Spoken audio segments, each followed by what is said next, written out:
I agree with Dr. Barber's view of justice concerning the weak, oppressed, and poor, but the solutions must come from the soil, not a bigger government that gets infused with big money and corruption.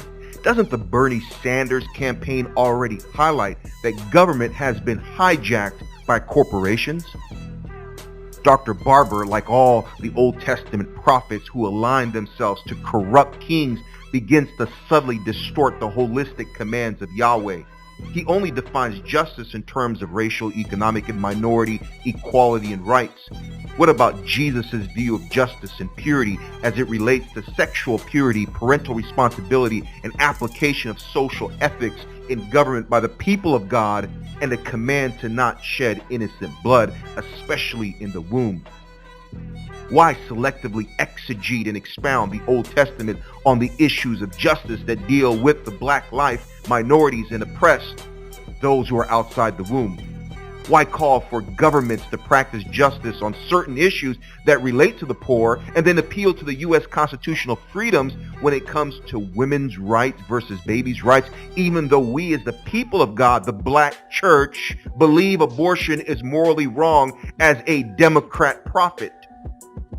Why apply justice to one aspect of evil and not another, especially when killing a baby is more morally reprehensible from a scriptural perspective?